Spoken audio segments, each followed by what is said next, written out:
Welcome to the Guaranteed Irish Business Podcast, where each week we're joined by leaders of Guaranteed Irish member businesses to chat about how they sustain jobs, communities and provenance.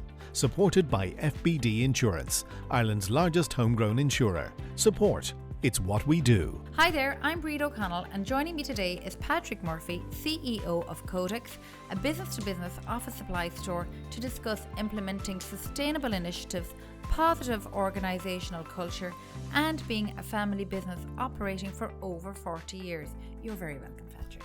Thanks a million. Great to be on the show. Delighted to have you here. Now, the website for those who are listening are CODEX.ie. You're located in Dublin and you're currently employing about 85 people.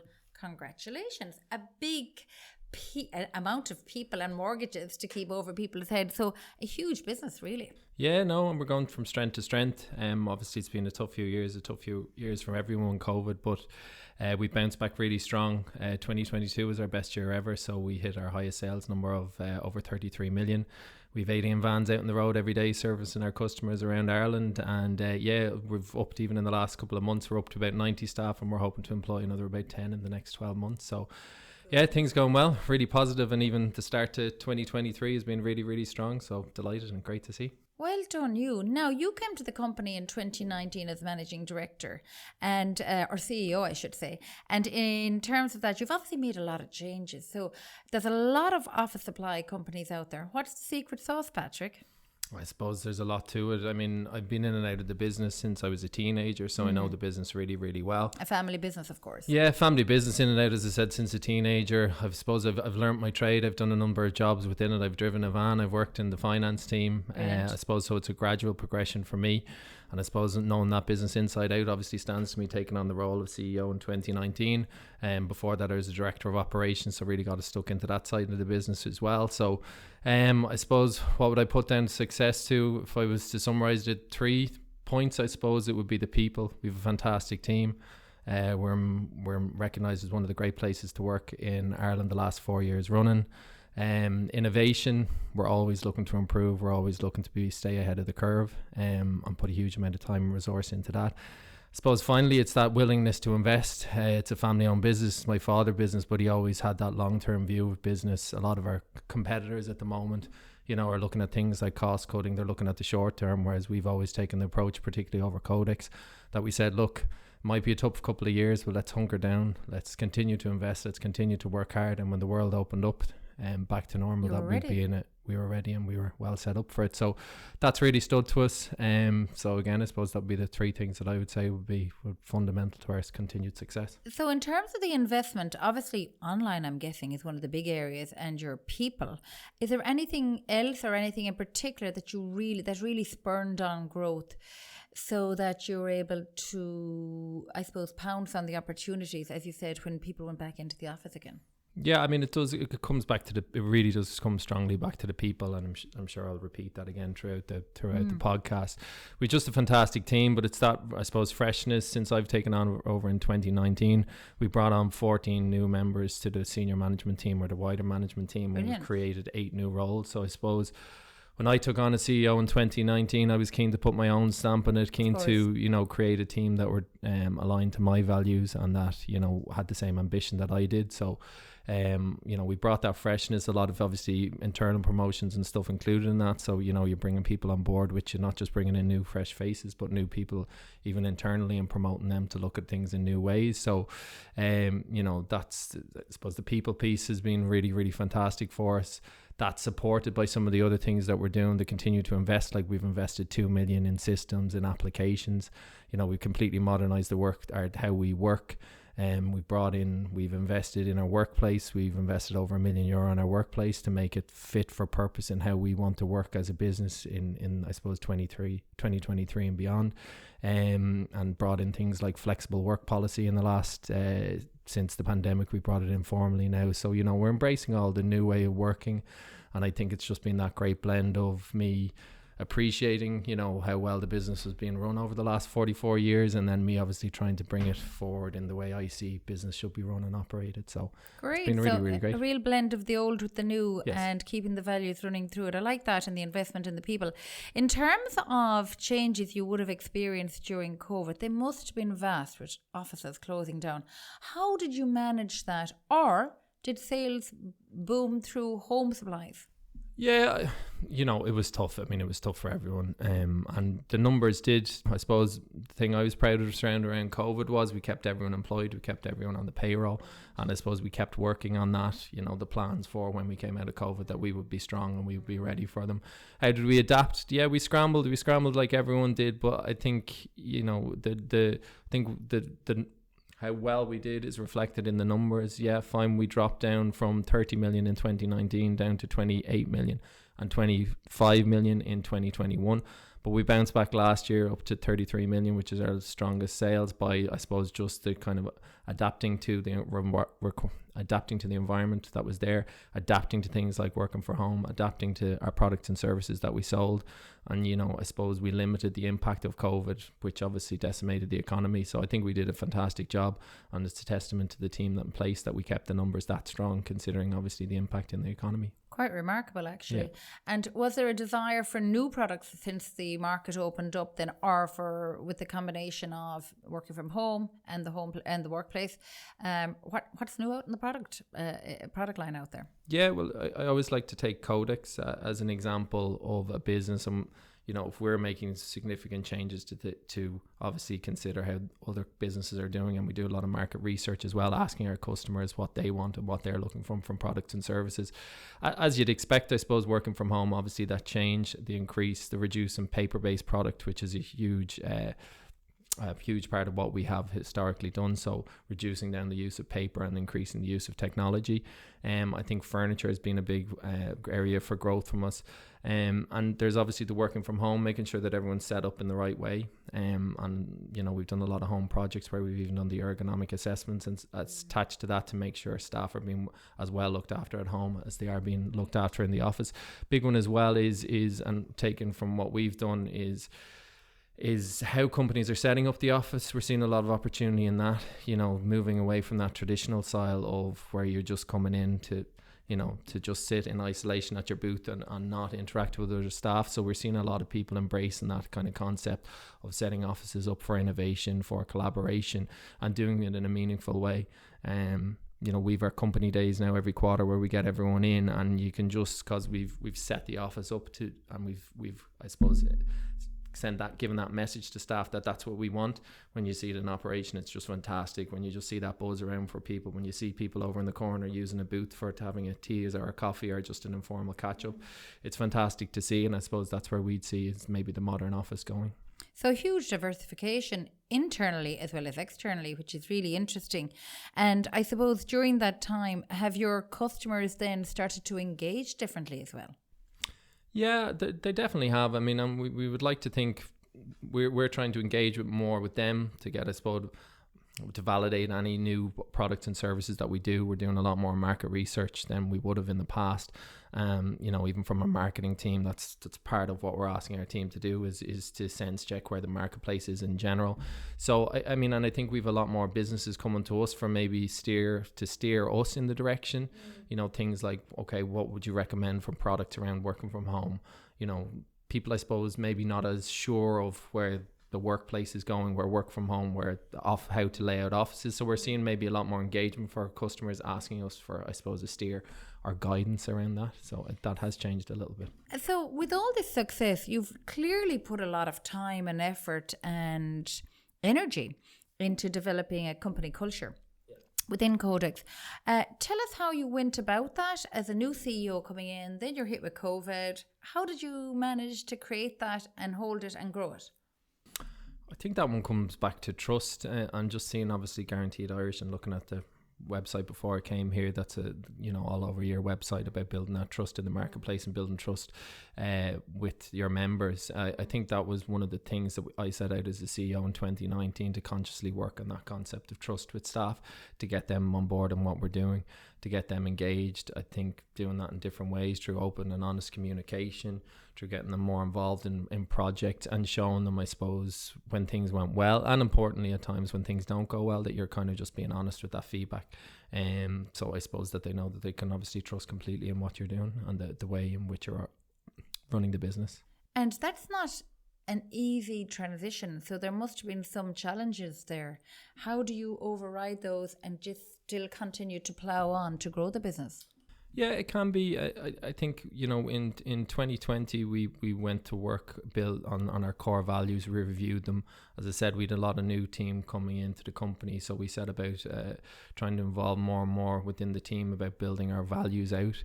And I think, to me, the work we did, that was fantastic. And I think that we got even to the point where we asked our staff to nominate 2 of the 5 values that we put forward for our 5 values from our company.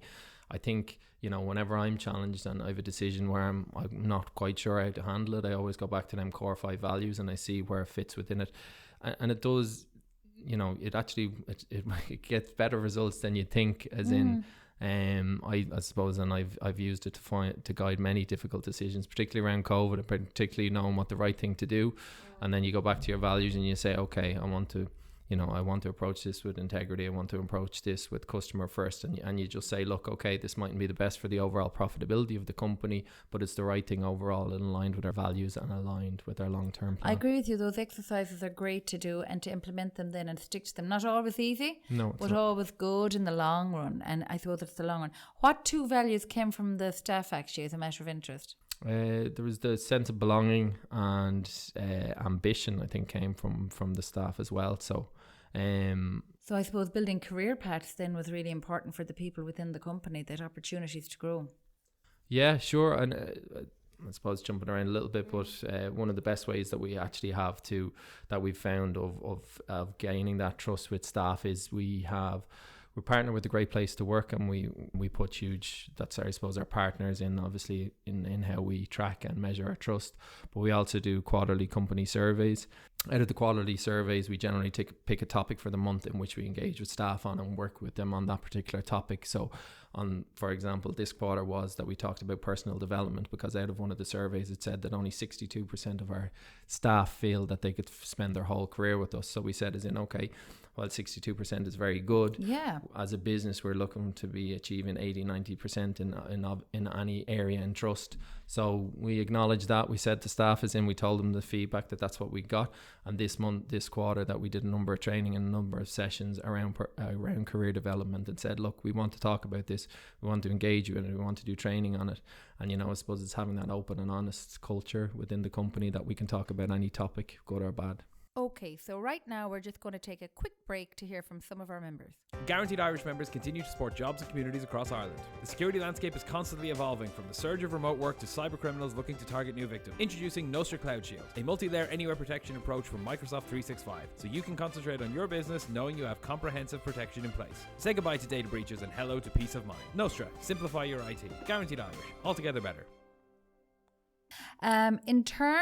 In terms of maintaining a positive organisational culture, getting to it is one thing, but to keep it and maintain it, what do you do then to keep people? Because people, once they get in I suppose, a thank you, or it's not enough. You need to keep adding on. How do you manage that as an employer? Because obviously there's only so much in the kitty, and how do you keep, I suppose, that morale and that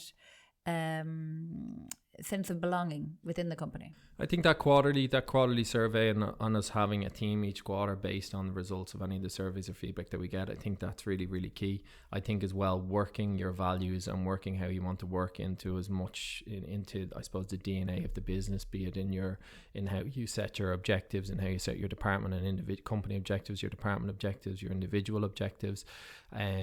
Just, I suppose, in everything that we do, every comms that I would give a monthly and a quarterly comms, and our management team would give comms on their departments, and it's all always centered around the values and going back to that. So it's the constant reaffirmation about that this is important to us, and that, I think the more that you communicate it, your values and how you're actioning around them, I think the more genuine it becomes, and the more trust that you get in staff and what you're doing. So great, and congratulations on and you and the team in embracing change and being open to new ideas. And I noticed that you've achieved a number of ISO standards in your companies. You've 4 actually recently. Tell us a little bit about how much more they've made the company improve efficiently and cost reduction wise. Yeah, so we start by, I suppose, we go for ISO standards that are that in areas that we're passionate about. So the 4 Is, without, I suppose, getting into the technical aspect of it, there are 4 standards that are really important to the business, which is customer experience, sustainability, health and safety, and IT security. So they're really key areas for us. So there's a natural buy-in from all the staff and what we do around them. To me, I suppose it's a framework for us to always look to continually improve. And I suppose the support that you get behind doing that, and to me, from I suppose how you justify it, it's putting processes and metrics around, you know, areas of the business that you mightn't otherwise do, and I think it gives you a great framework for doing that. I suppose our commitment to that, and our commitment is anything as a business that we do it well, and our commitment to that for, I suppose, a company with 90 staff, we've actually somebody dedicated full time to continuous improvement within the company, which I suppose shows that, you know, if we're doing something, we do it well. So we've somebody who full time manages continuous improvement and then ISO accreditations within the business. That's brilliant. And I noticed as well, sustainability, like ourselves, is very important to Codex. Talk to us a little bit about the approach that you've taken in your tenure as CEO to driving sustainability, particularly around your CSR initiatives. Yeah, I suppose just maybe breaking it up into two different points. The sustainability and the CSR. Sustainability, well, I suppose both. It's doing them that you're open and transparent in how your approach to it. From a sustainability point of view, we're a member of Planet Mark, which we signed up in 2020, which is a commitment to reduce your carbon footprint by 5% each year. Delighted about that, and that we've actually reduced in 2020, we reduced our carbon footprint by around 10.5%, which is in how we like to approach things. You're putting measurements on things, you're making things real, you're making things that you can show the impact of what we're doing and give that feedback back to our staff and customers. So we've managed the environmental impact really well through that partnership with Planet Mark. From, I suppose, the CSR and just sense of CSR and how we approach that. You know, last year we would have contributed 22 million worth of products and services into the Irish economy, which is obviously good for anyone listening from a Guaranteed Irish point of view. And we would have donated over 50,000 euro to charitable contributions. But I think for me this year, our focus that little bit more is getting more engaged with our different charity partners in it.